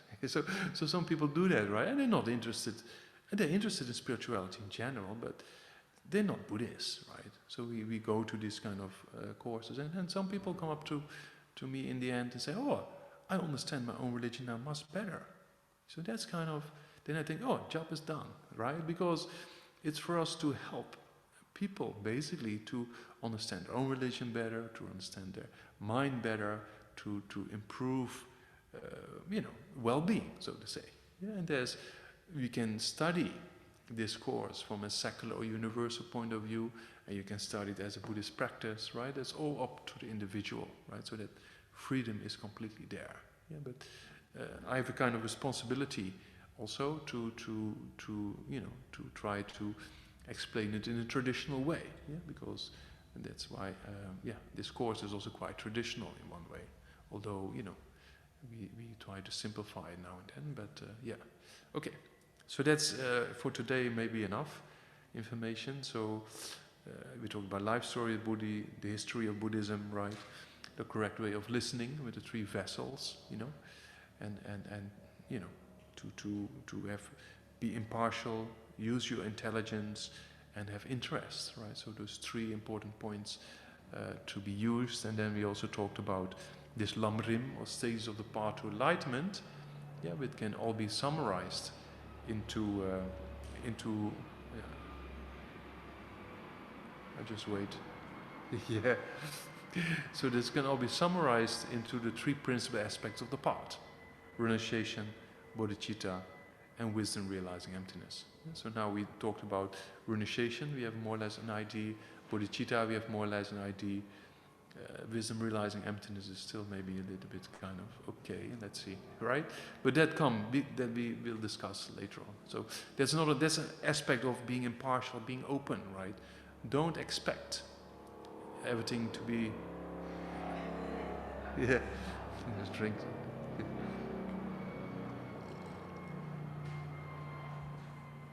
Yeah. Don't expect everything to be understood from scratch, right? So there are certain things are more challenging than others, and yeah, you just have to chew a little bit more, right? So that's kind of takes time. Yeah. Okay. Yeah, that's enough information. If there's any questions, then yeah, we can talk about that. Yeah. Thank you, Geshe. Yeah. I think I'm quite loud. Maybe. Yeah. We have a lot of questions in the chat, Geshe. Oh no. Yeah. So I'll just get started. Yeah. Did the Buddha first achieve nirvana and then enlightenment? No. Next question. Joking. No, I mean, the Buddha achieved nirvana and enlightenment simultaneously, because the Buddha didn't strive for individual liberation, but he strived for enlightenment, right? So if you achieve enlightenment, then you at the same time achieve nirvana, but then you achieve not just a nirvana for yourself, but a nirvana being free of afflictions, and you act to help others, right? Yeah. Okay. Okay, thank you. Next is, does the LAM.RIM also include stages for the individual liberation or for the bodhisattva vehicle? Both, right? The individual liberation vehicle and the bodhisattva vehicle, both are being explained in the LAM.RIM. Yeah. What's the Tibetan tradition's view on yoga as a spiritual path? Yeah. Not only body, not just as a exercise. Yeah. I mean, depends. There's many types of yoga, so you have to be specific. You know, there are various types of yoga just for physical health, right? And there are various yogas to produce subtle states of mind, right? So then the first one, maybe the Buddhists are not that much interested in, because we need a healthy body, but we don't have to go too extreme in that direction. It's only to sustain our life and to sustain our spiritual practice, right? But then the yogas in relation with generating subtle forms of consciousness, which are very short kind of exercises, and then the main thing is still the meditation itself, right? Is the mental kind of the mental yoga, not the physical one. Yeah. Thank you. Next, we have, for somebody who is older, is the path achievable within this lifetime? Or do we work on this over multiple lifetimes? Yeah, I think I see the person laughing now. Yeah. So even for younger people, even in this lifetime might be difficult. Because we have to be realistic, right? So to change your mind is not going to happen within a few weeks or a few months even, right? It takes time.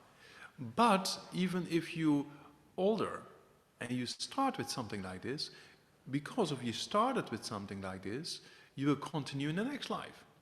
right? And then you're young, so you can do more. So that means it's a kind of a long-term vision we have to have, right? That whatever we do in this life is not lost, as we talked about previously, because those potentials are not lost. They carry on to future states of existence, right? So the better you do now, the better you do next life, and the better you do after. So it's a kind of gradual way upwards, you know, if you keep going like that, yeah. Thank you. Young, old, or in between, yeah. Next is, are the seeds of are the seeds of afflictions the ignorance? The seeds of the afflictions are not in particular ignorance, are just potentials for the afflictions to arise. But those potentials and the afflictions themselves, they're rooted in ignorance, right? Because of this I, we get angry, right? So because of this I, it activates the potential to get angry. Yeah, so the potential to get angry is not the same, but it gets activated by the power of ignorance, for example. Yeah, I just keep short because answer many questions. And then right? there's a question, and this person says they're not sure if this question makes sense in their own head. So, so maybe not in my head either. If the Buddha is enlightened, then would the first aspect, to free all beings from suffering, accomplish it? As becoming a Buddha, one becomes enlightened. Yeah, but you cannot accomplish, because if you want to liberate sentient beings, and even though you have the capacity, you still have to depend on individual sentient beings, right? As the Buddha said, I cannot wash away your negativity, I cannot take away your suffering, I cannot give my realizations to you, but I can show you how to do it. Yeah, that proves that it's not that the Buddha gives us a magic pill and that's it, right? We have to do it ourselves, because we have individual streams of consciousness.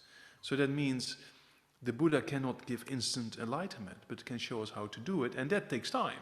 As we see, we hear since beginner's lifetime, so it takes time to progress, right? So, yeah, that's the Buddha cannot do more than what is the capacity of the beings, right? Yeah, he can only show how to do it, but then if we don't follow it, then we don't progress. If we follow, then we progress, yeah.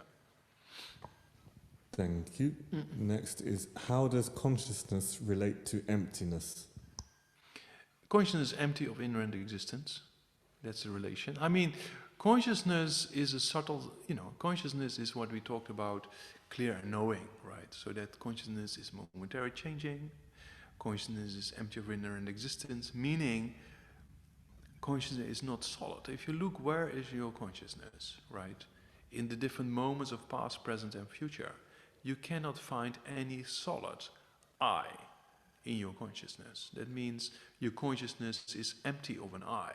Your consciousness doesn't have a concrete, from its own side existing I and mine. Though it appears sometimes like that. It appears like that, but if you look for it, you cannot find it. So that's what we call the emptiness of inherent existence of your consciousness, or that your consciousness is empty of any solid aspect of I and mine. Yeah.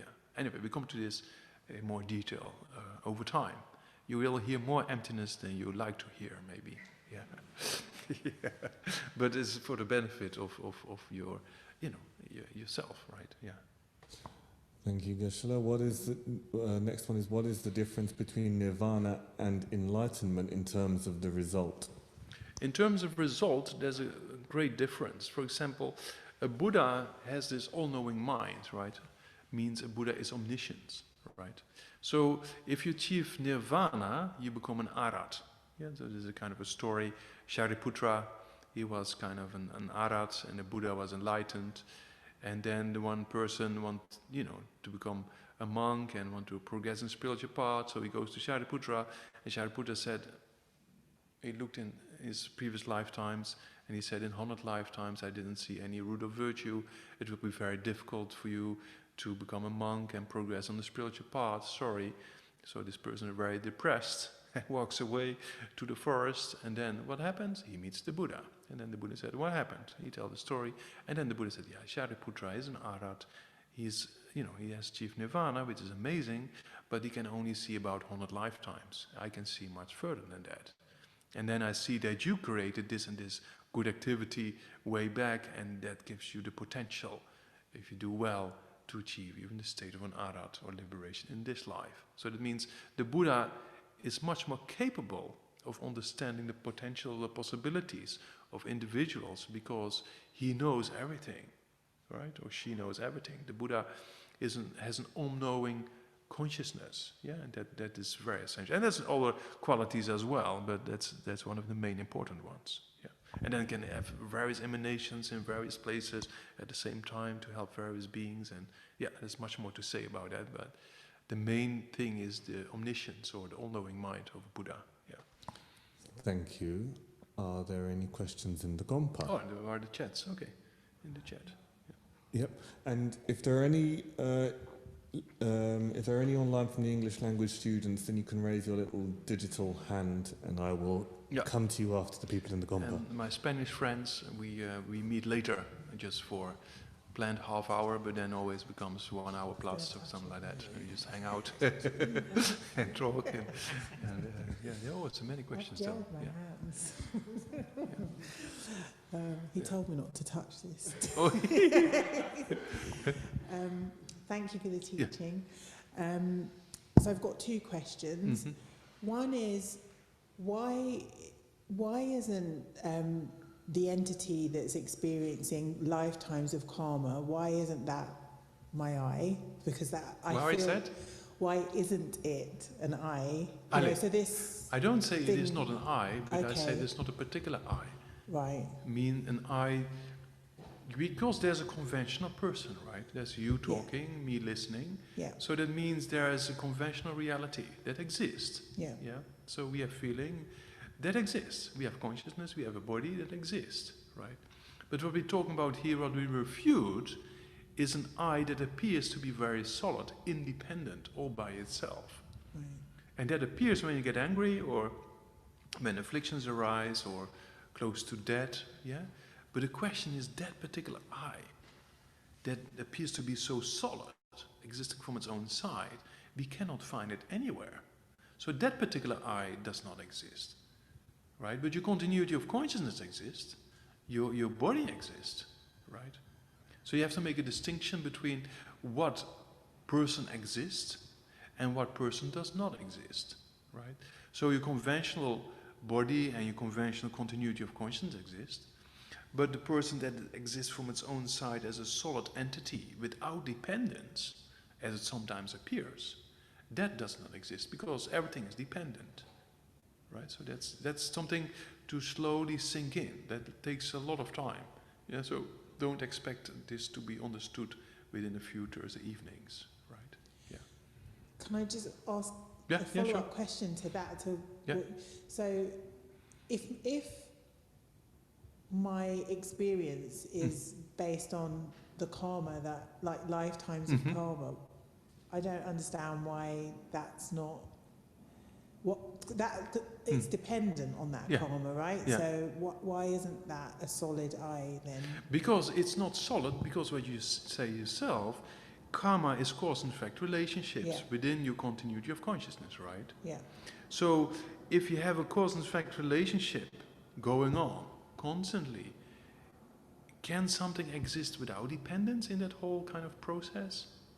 So there is nothing that exists separate from that process that is existing by itself or separately. That does not exist. Yeah. But the stream of your consciousness with cause and effect relationships of karma, that is continuing, right? That exists. Yeah. So the independence is what we refute, because everything is dependent, right? Every form of cause and effect relationships is dependent on other causes and conditions, right? Nothing exists from its own side. So the aspect of a self or an I that exists from its own side, that was we refute, because that cannot exist, because everything is interdependent, right? So your continuity of consciousness exists, your experiencing of karma exists, because there's a cause and effect relationship. Does that make sense or not? It does, actually. Yeah. I feel like I understand emptiness now. Oh! Thank you. We can give you a certification. We can give you a certification straight away. Yeah. And then the second just give your name and then we. Yeah. And then the second one, which I think will be much quicker, Yeah. is a couple of weeks ago when you were talking about anger, Yeah. and having someone in your life who Mm-hmm. perhaps triggers that anger, you said actually there could be quite good practice. Yeah. And I remember reading sort of advice from ATISHA's heart, you know that letter, well, of course you know, and he was saying actually avoid people who, that's how I interpreted it, avoid people who set off your delusions. So I was kind of wondering, well, temporarily, what is it? Okay. Probably. Because if you cannot really deal with a person and you tried your best, but you just blow up every time, then maybe it's better to take some distance and practice at a distance and then go back to the battlefield, right? So it's kind of, it's skillful means, right? If you have an affliction that is too strong, you go for a walk. You're not going to sit on your cushion and try to meditate on it. Yeah. You just need a break, right?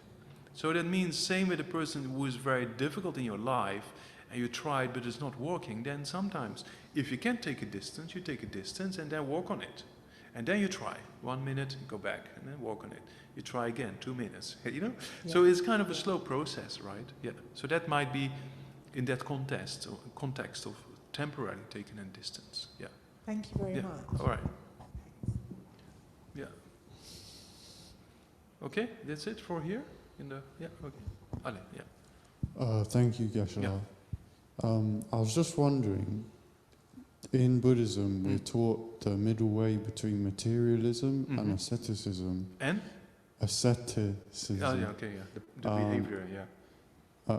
But during some of the meditations and in some kind of Buddhist holy sites, there's a lot of kind of luxury items. Yeah. So like gold, silk, as an offering. jade, yeah, that kind of thing. Can you explain that? I mean, the Buddha doesn't need gold, silver, or jewels, right? It's just for us, when we make an offering of the most precious things for you, you know, it's kind of what we call an accumulation of merit. But the real meaning behind it is not just a ritual or whatsoever. There's a Buddha there, right? And you make an offering to the Buddha, and that Buddha represents an ultimate development of the quality of the mind, right? And you want to become a Buddha yourself because you like to have those qualities, right? So in that way you make an offering and you make a prayer. Yeah, you make a connection and you create a cause to achieve that particular state. Yeah, so that's why we offer things. And the motivation is the most important one, right? Because King Ashoka, one of the kings in India, when he was a very poor village boy, right? He had a hand of sand, but visualized it to be pure gold, and with a good intention offered to the Buddha. That by itself made him a king in India, and be able to build, I don't know how many, countless stupas, right? So it's kind of holy objects of the Buddha, you know. So that means that intention is most important, right? If you just offer a huge amount of gold, but your motivation is like, oh, now everybody thinks I'm a great person because I made all these offerings, right? Then the result will not be that profound, right? But in your intention is good, and the offering is the best way you know, within your capacity you offer, then it's much better, right? So that's the main thing is that counts is the intention, right? Yeah.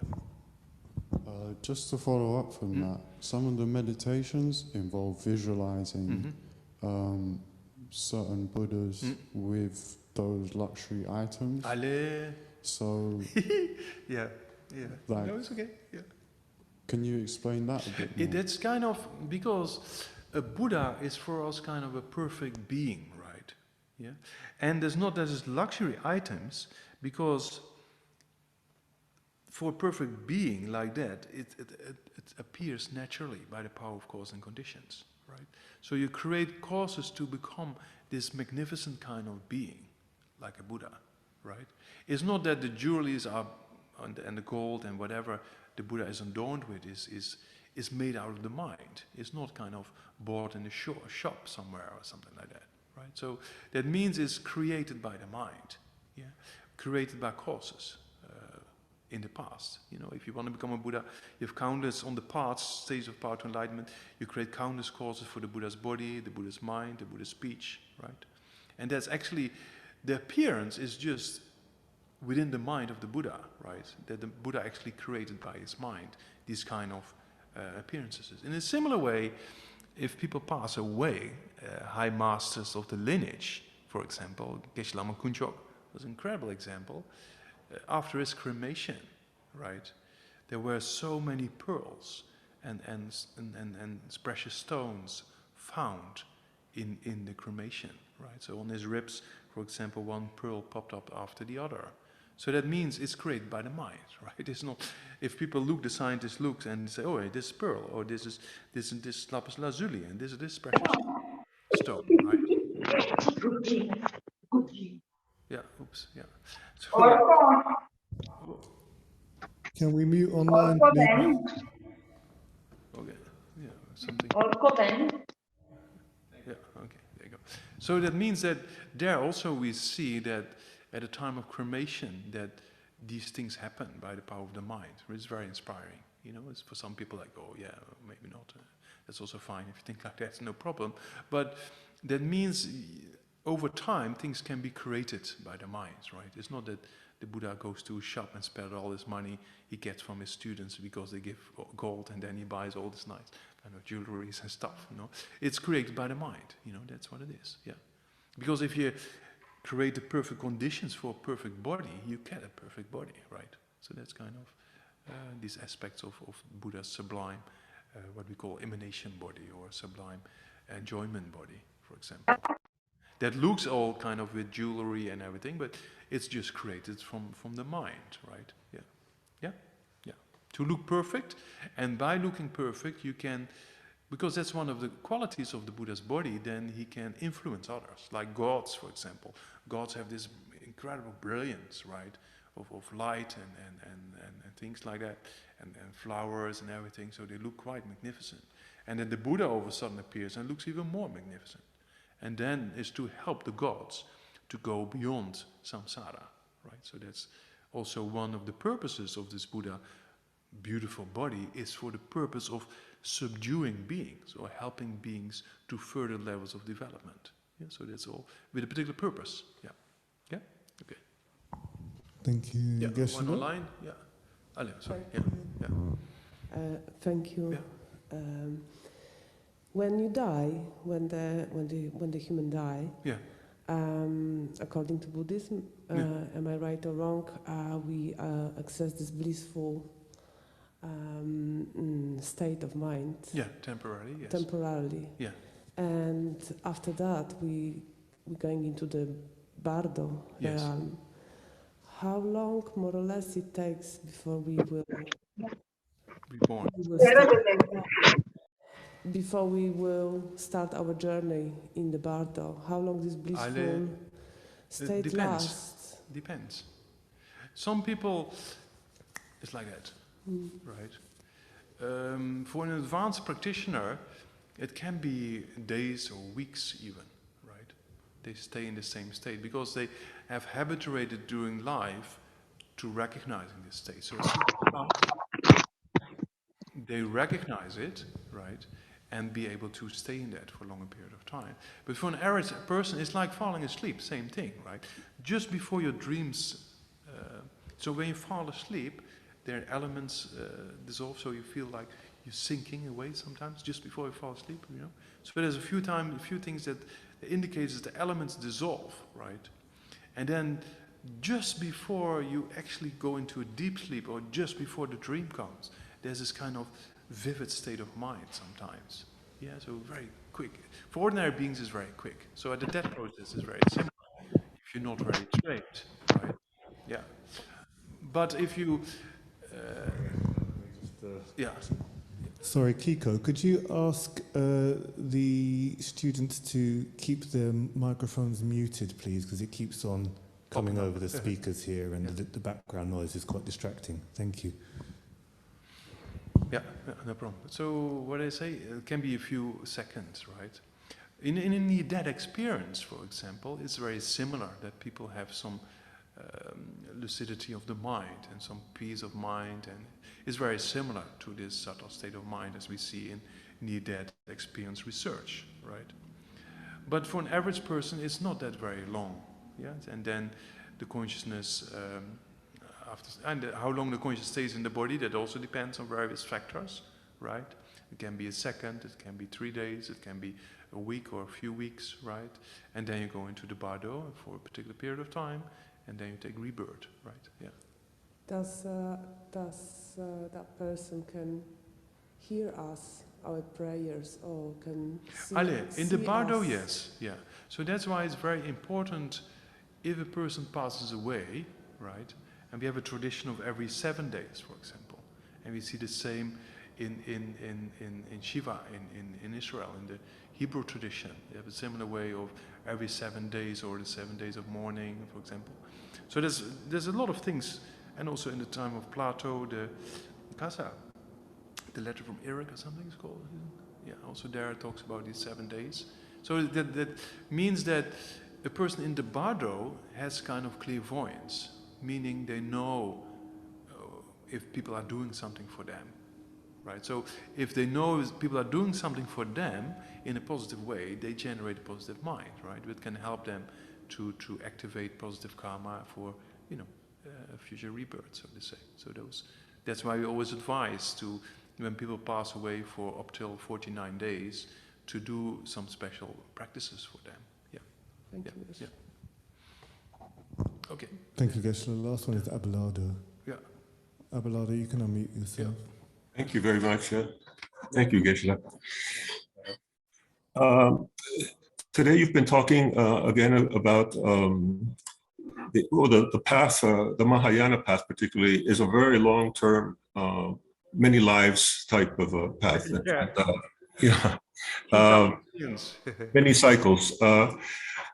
But I know this is a classic question, but on the one hand, mind is an impermanent phenomenon. On the other hand, we talk about a continuum of consciousness, which is capable of taking imprints from one life to another. So that seems contradictory to me. I know to other people too. How can we resolve this contradiction? Continuity of consciousness from one life to the other, and then? And that is capable of carrying imprints from one life to another. So if there's no permanent consciousness, how can it carry imprints? That's the question. I mean, means you have to make a clear distinction between impermanence being momentary changing, right? So consciousness is momentary changing, but everlasting, right? Okay. So everlasting is different from permanent. Permanence means that things are not changing, right? So our consciousness changes over time, past, present, and future, right? So that means consciousness is momentary changing. And consciousness is without beginning and without end. So it's endless, right? So that means that we have to make a clear distinction between permanence and everlasting. Yeah, the consciousness is everlasting, but not permanent, because it changes moment by moment. So because of that continuity that's there, and that carries all these imprints over lifetimes. Yeah, and exactly, for example, if you take Stevenson research on children remembering previous lifetime into account, right? What Stevenson is saying, he says, there is something that carries the information of a previous personality to the present, right? So that exactly what we call the continuity of consciousness, which is not matter, which is not physical, which is a non-local entity, or we call it non-local consciousness. So that means that continuity of consciousness remains, right? So in that continuity of consciousness, all these, or in relation with this continuity of consciousness, I should say,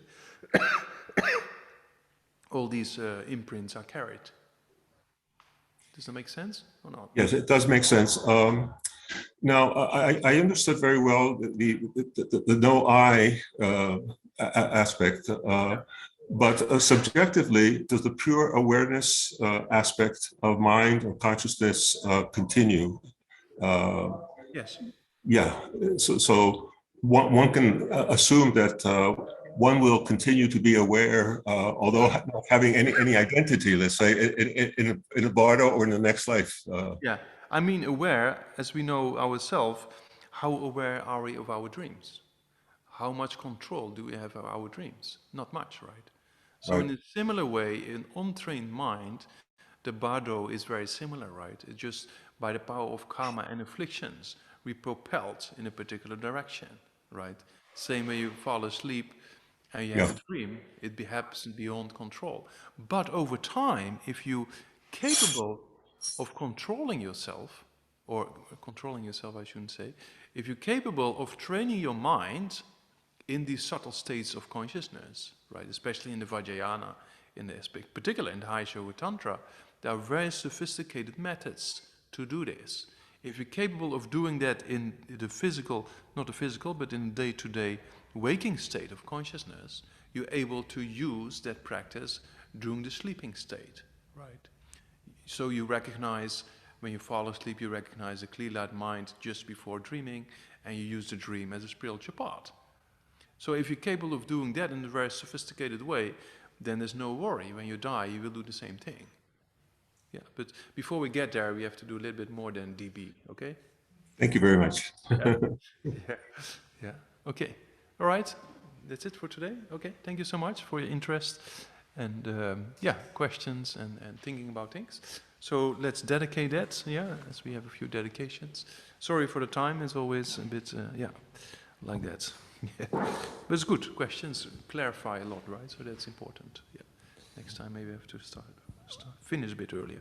So try to dedicate for the spreading of the teachings, all beings quickly attain the state of enlightenment, and then the two bodhicittas, right? The bodhicitta, sorry, I shouldn't say two bodhicittas yet, but I should say bodhicitta and wisdom realizing emptiness, the two pillars for achieving enlightenment for the benefit of sentient beings. Yeah.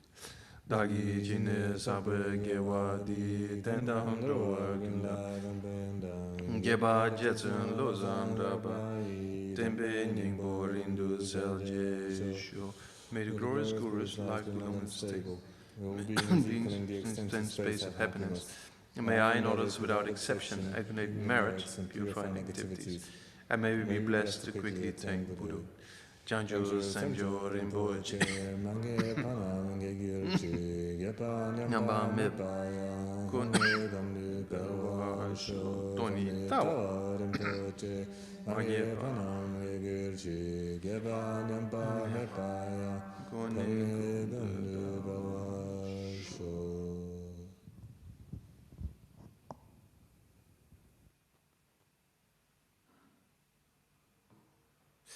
All right, thank you so much. Sorry for the 30 minutes delay. I shouldn't say delay, but over time. Yeah.